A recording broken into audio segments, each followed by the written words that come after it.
How nice is that bye going to feel, and how nice does it know that everything in the NFC now runs through the D? Man, it was huge, man. It was it's something we needed definitely as a team to get back right. But it's one of the first of many goals that we set out as a team, as a unit. So it was good to get that one knocked out the way, man. And then get a bye, get some guys rested up, and see who we play in the next round. DJ Reader joining us. Listen, I get that. I understand that everything is still in front of you. I'm kind of Yeah. curious, like in terms of that buy, you earned it. So you personally, how do you approach it? Is it like, for instance, all about rest and recovery? Do you maybe work on some fundamentals and clear things up? Or are you going to get on that couch and do a little advanced scouting like the rest of us?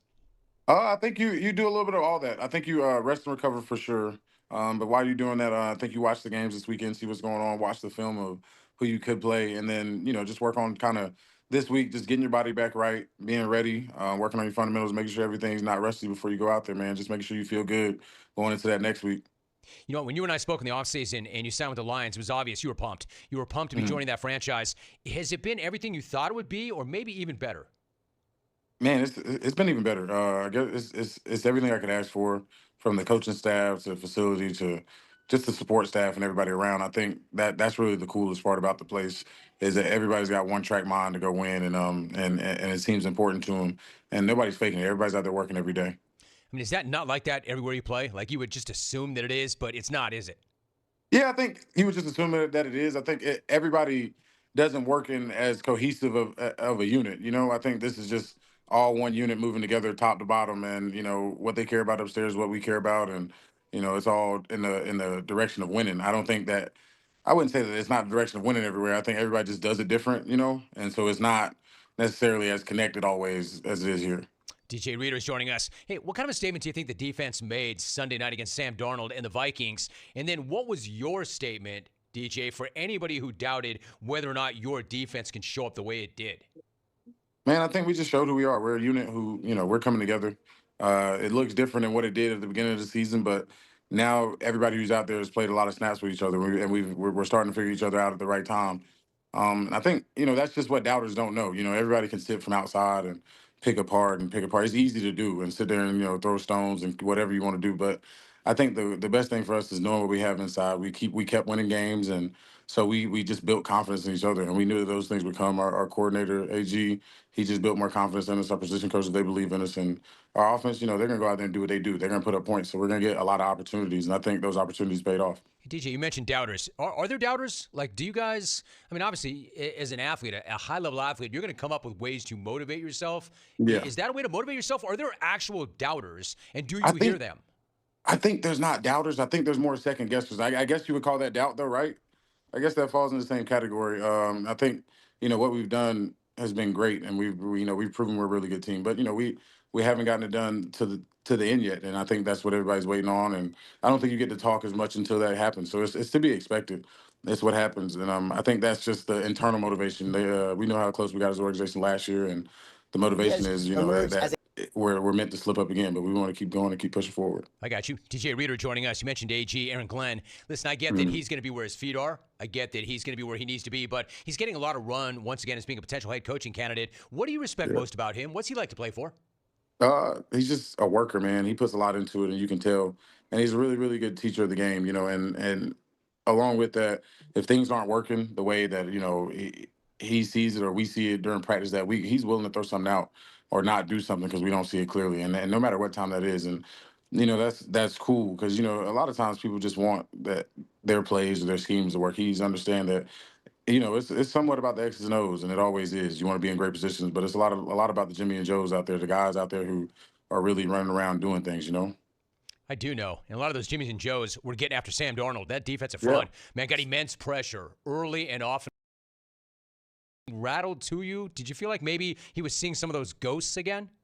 Oh man, no, I don't know that he seemed rattled. I think just our guys on the back end are super sticky, so they do a good job of mixing up things. And then up front, I think we just were aggressive. Guys got after it, and we let it loose. And I think that just made his feet move around a little bit. But I wouldn't say seeing go. Sam's played great all year. I think he sees things fine, but I just felt like we made him a little uncomfortable back there. And that was the goal. The goal was to make him uncomfortable. I was going to say, I'm not here to dog the guy. Like, I live not far Yeah. from him. I love Sam. I think he's an amazing story. He's had a great year, but man, he definitely did not look comfortable. I'll agree with you Yeah. on that. He did not look comfortable. Listen, your house, Mama's house, man, that place is fierce. What is the energy like in that building when you hit the field? And then how much confidence does that give you all? Man, they're the best fans in the world, man. It's so electric out there. It's so loud. It's special to be a part of. I've been a part of some loud crowds, some loud stadium, but this is by far the loudest, and you can tell the people care and the fans are into it. Even honestly, the coolest thing to me is like the tunnel walk when you get to see the fans pregame. They usually the fans hold the flag or something like that. The pregame like tunnel walk is super cool because I just feel that energy of the people right there, and it's awesome, man. It's good to have a good crowd and amazing fans as we do. DJ Reader joining us. You made the point that it's like everybody in the locker room, everybody collectively goes about it a certain way. So I don't want to single Yeah. one guy out, but how huge? Like, I love Alex Anzalone. I've always loved the guy. I loved him before he got there. I love him now Yeah. that he is there. His energy, man, his aggression. How much of a lift do you and the entire defense get, or did you get from his return? Man, we love Zoe, man. He's our energy guy. Zoe, not only would have been a quarterback of the defense, man, and just knowing everything, super smart and amazing player, but he's got so much energy, man. He gives it to us all the time. And the guys, we just love it, man. We you need more positive energy guys out there always. And with being an amazing player, it sparks not only us but the crowd. You see how the crowd reacts to Zoe when he's out there, and it's amazing, man. So it was big to get him back. He's the leader of our defense, one of our captains, and we love him. Hey, DJ, what about Aidan Hutchinson? You saw him on the Yeah. sideline, and that's a winner-take-all against the Vikings on Sunday night. Look, I know that guy's doing everything he can without talking to him. I know he's doing everything he can to rejoin the fight. He doesn't want to Yeah. miss any of this. What's he been saying around the facility about possibly being able to make it back in the event? And I get there's a lot of work, but in the event that you guys make it to the Super Bowl, has he talked around the facility about making it back? I think he's just working, man. I think Aiden's just working. He's out there. He knows how important to us his presence is, and I've seen him in there. He's working. He's moving around good. So he's just working, man. I would be ashamed and a bad teammate to put any kind of timeline on anything, but he's just been working hard, and it's amazing to see. Because it's a tough injury, and you could definitely just like say, all right, I'm not gonna do it. Just I'm not gonna be in it for the rest of the year. I know what's going on, and dog it. And he's really attacked that rehab. So I'm super proud of him. I'm just I'm happy with to see the progress he's making. Right, without any insurance, right? Without any Yeah. insurance. Yeah, you just keep going. You keep working. Yeah, you just keep going, just keep working, man. And he's just, he shows up every day and he answers that bell. Let me ask you this: without question, it's clear to me. You would tell me this team is special. This team is special. You've been in the league a Yes. long time, so this team is special. What makes it special? Like, is it talent? Is it skill? Is it depth? Or is it kind of like that mentality and that grit? What makes it special? I think, all those things are a combination of it. I think it starts with mentality, though. I think mentality is what it is. But I think the mentality with a talented group of guys that makes things special. I think that mentality and then execution with this talented of a group. I mean, roster, you look at our roster, top to bottom. I mean, though people may not want to think it, there's players everywhere. I mean, especially on that offense. Shoot, you look at that side of the ball. There's guys over there, and even on defense too. A lot of guys have played a lot of good ball. Maybe not your household names, but a lot of guys who play good ball, and so it's it's fun and special. And then the leadership that we have from the coaches, it's that makes it even more special because that's a good group of men and a good group of people around us who really want to lead us to a great place. So well said. And I think you got to shout out Brad Holmes, too, because somebody had to build that thing. Yeah, Somebody had to be the architect yeah, to that thing. There are players. And let me ask you this. It seems like I don't know because I'm not in it, but if you're an NFL player, that's all encompassing, man. That takes so much of your time. You're up early. You're at the facility late. You come home. You got to rest. You got to recover. There's not a lot of time once you get beyond your family, yet you're different in the sense that you're not the only guy, but no matter where you've been, you've always found time to make it a priority to invest in the community, to give back. Not everybody does this, and I get it. There's yeah. only so many hours in the day. Why is that so important to you? I think just it helps me just as much as it helps people. Honestly, I think it takes a lot off my shoulders and a lot of weight off my back just knowing that I'm pouring into a community that hopefully is going to pour into and support me.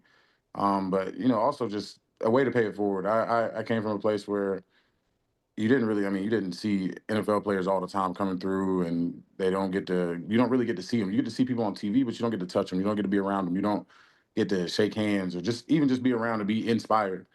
So that's really what it is for me. I think, if you can spark a mind, you can spark interest, and that's just my way of doing it. I always want to pay it forward and give back, but I also want to understand people to understand that, we're out here, we're human, we're out here and we're around and we're here to be helpful, just like everybody else. And you get it. You understand, like that one chance encounter, that might just be you passing through the day and seeing Yeah. somebody, but that one person, they'll always remember that. You understand Yeah, that. exactly. Exactly. I went to Torrey Holt's football camp when I was a kid, and that changed a lot of perspective for me. I got a chance to train with Ricky Prohl when I was young, when he was fresh off retiring. And that, it changed my life trajectory. So, just being able to just be around these people and without even knowing it, it was just subconsciously. I was able to meet people who were at that level and I didn't know that they were there. And you just start to see their habits or just be around them. And you maybe pick up something off them, but that something could spark greatness in you. A quick follow before I go. Number one, I love Torrey, man. Good dude. Yeah. Good dude, man. Get that guy in the Hall of Fame. Torrey Holt Yeah. is awesome. And number two, what you just said about Ricky Proehl. How did being around Ricky Proehl, quote, change the trajectory of your life?